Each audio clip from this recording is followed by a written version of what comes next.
Nel 2022 ho letto 52 libri: business, miglioramento personale, produttività, spiritualità. Questo è un libro a settimana per tutto l'anno. E voglio essere onesto con te sin dall'inizio. Per quello che voglio dirti subito le 3 lezioni e poi puoi decidere tu se vuoi continuare a rimanere qui.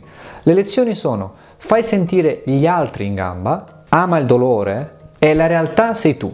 Ci sono ovviamente centinaia di altre strategie, modi di pensare, idee che ho imparato da questi libri, però secondo me queste 3 idee sono speciali. Ok, se hai deciso di rimanere, cominciamo con la prima.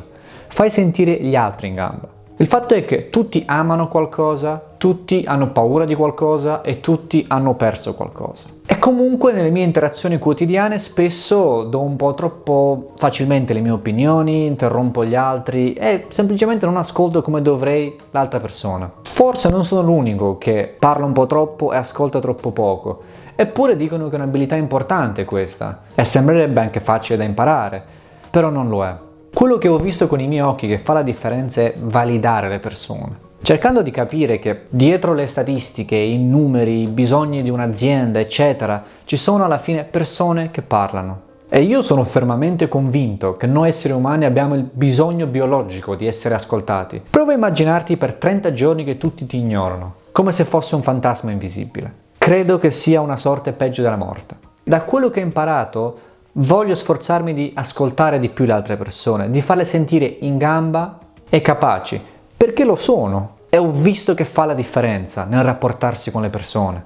I libri che mi hanno aiutato con questo tema qui sono Ti ascolto, I Hear You di Michael Sorensen e Think Again, cioè Ripensaci di Adam Grant. Anche Circondato da idioti di Thomas Erickson non è male. La seconda lezione, amare il dolore. Il fatto è che una delle costanti della vita sono le sfide e le difficoltà. E tutti noi però vedo, o almeno sento, che abbiamo paura di queste cose, giustamente. Cerchiamo sempre di evitarle, di stare più lontano possibile dai guai. Il fatto è che alla fine i guai comunque ci trovano e dobbiamo affrontarli. Quindi quello che cerco di fare sempre di più quest'anno e quello che cerco di sviluppare invece è la tolleranza verso questo dolore affrontandolo. Cioè passare dall'essere reattivo, avere paura di questi problemi e quando mi capitano c'è un sacco di stress, un sacco di insoddisfazione, di sentimenti negativi, cercare invece di essere proattivo, ad andare incontro.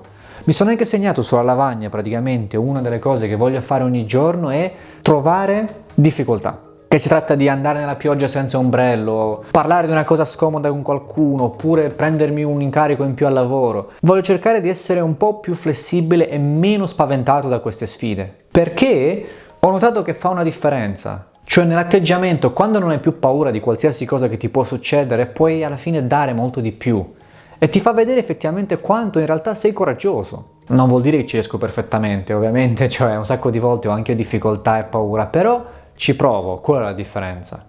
I libri che mi hanno aiutato con questo sono La disciplina e il destino di Ryan Holiday e Il metodo Wim Hof. Perché sono un po' una battuta, lo so, però farsi docce gelate alle 6 di mattina rende le cose preoccupanti al lavoro un po' meno preoccupanti, cioè prendermi un progetto nuovo al lavoro è un po' meno doloroso, mi sembra adesso. E poi la terza lezione, noi siamo la realtà intorno a noi. Ci ho messo un po' per capire questa cosa, per unire i fili, per così dire.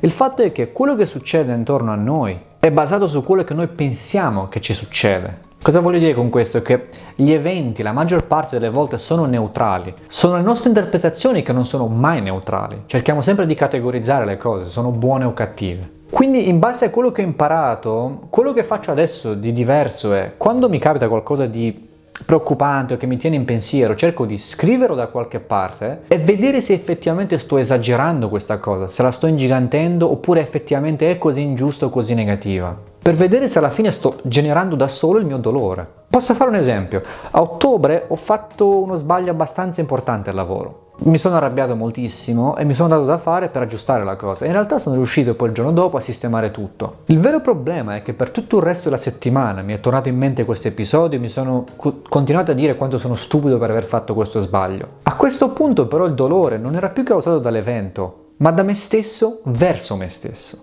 Avrei potuto per esempio decidere di fermarmi con questi pensieri negativi e dire invece che tipo sono stato in gamba perché comunque ho aggiustato le cose, le ho sistemate alla fine.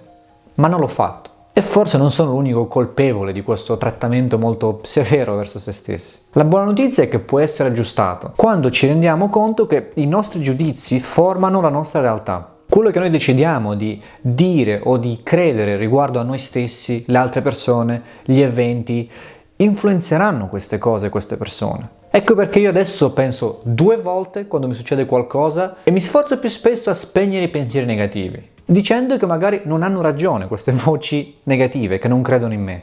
Magari forse aiuterà anche a te provare questo approccio. I libri che mi hanno aiutato con questo sono Sentirsi bene di David Burns, fantastico, e L'arte di non amargarsi la vita di Rafael Santandreu. È un libro spagnolo, però ho fatto un video a riguardo sul canale, potrebbe piacerti.